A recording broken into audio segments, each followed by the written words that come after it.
What's going on, guys? Welcome back. Another episode here. Or it's not really an episode. This is just kind of a car update. BMW's on the road driving. I've put probably 600 or 700 miles on it. Just cruising around. It's been pretty good. I do have the check engine light came on for the knock sensors again, even though I replaced them with OEM knock sensors. So now I'm going to go back in and replace the wiring harness because I reused that little harness that came with the cheap Amazon knock sensors. So I got a Duralast wiring harness. I'll throw that on, see if that makes a difference. I'm not sure what else I'm going to do. I do have springs that I want to change on the front. I did get a new door seal, a new used door seal. This is totally gone. So I think I'm going to start with that.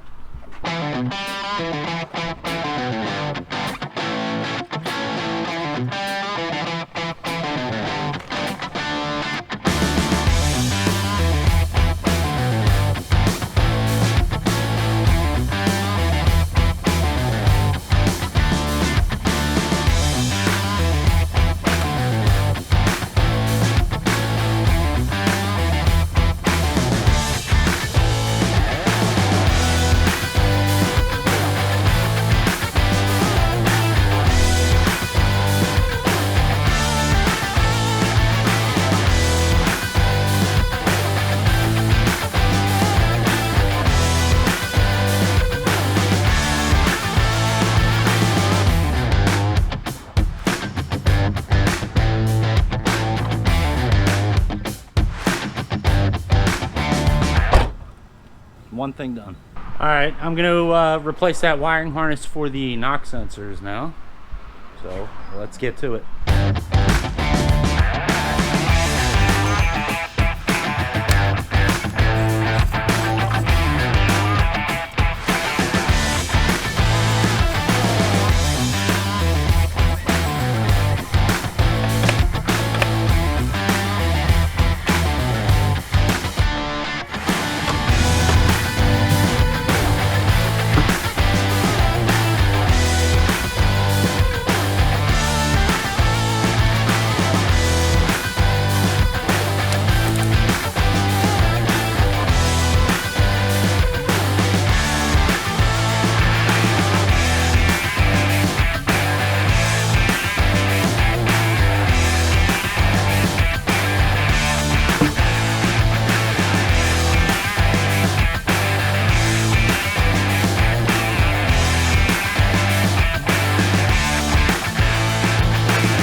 I got the bumper off and I got it primed, and I got one coat of the Hellrot red paint on here, so it doesn't look super smooth right now. This is just one coat.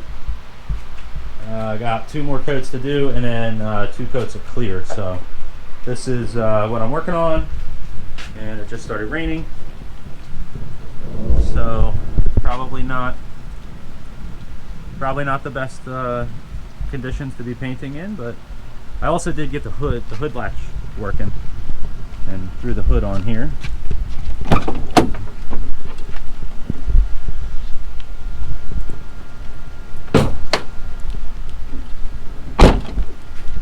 So that's cool. Yeah.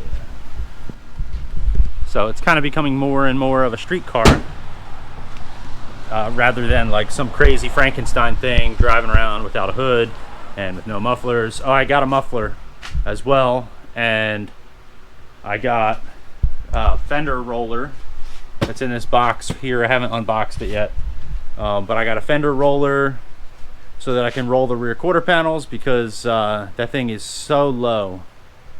It's so low. It's too low, and the tires get up in there, and it's chewing up the outer sidewall of my rear tires.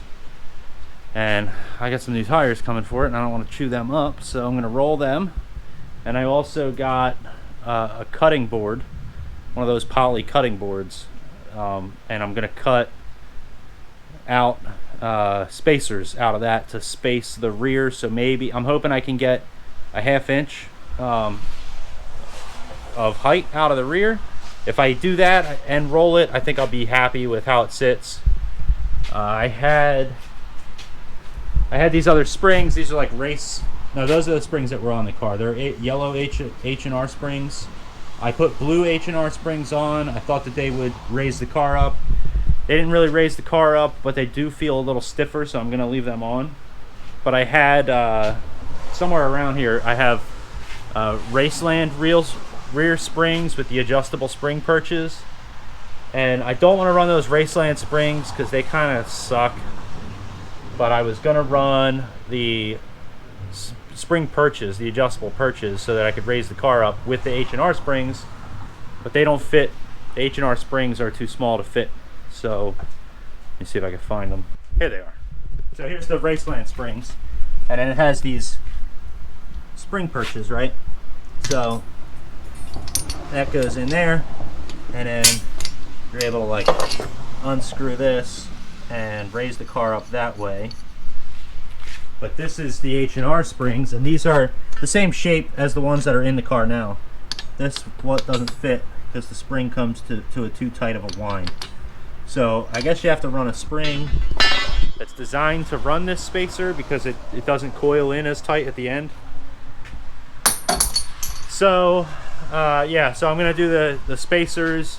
You can buy spacers from like Condor Speed, but I just went to Walmart and I got like a cheap poly cutting board. I'll cut it out, and yeah, I'll just space it up as much as I can get with that. I'll do a spacer on the top, spacer on the bottom. Should give me about a 1/2 inch, and hopefully that'll be enough. Between that and rolling the fenders, I should be all right. But anyway, I just wanted to give you an update. I'm out here. We're painting this bumper. We're gonna make this look super nice, and then we're gonna put it on the car. The car's looking pretty good, and I got a little surprise coming with the tires. These are some blue H&R springs that I'm gonna put on the fronts.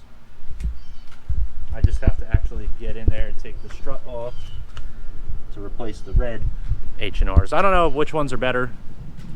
I think the blue ones are designed for like the 6-cylinder, so it should be able to take a little bit of weight, because the front of this car is pretty low. With the LS in there, it sits pretty low. That was a 4-cylinder car, so I added quite a bit of weight to the front of the car by putting the LS, even though I went with an aluminum LS. You know, that wasn't a 6-cylinder car with a, you know, an iron 6-cylinder block. It was a 4-cylinder. I think it was an iron block 4-cylinder, but it was way lighter than that. So we'll see how it works. Yeah. Anyway, I'll catch you in the next clip. Second coat on the bumper.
What's going on, guys? I filmed this whole video like last summer. It's March 2022 now, and that was filmed summer of 2021. As you can see, the BMW is out there and the bumper's painted, so I'm gonna get you some shots of the painted bumper because I didn't do that. I painted the bumper in this video, and then that was the end of my footage. So I'm gonna go ahead and get you some beauty shots, and yeah, I'll be back. Let's get these shots.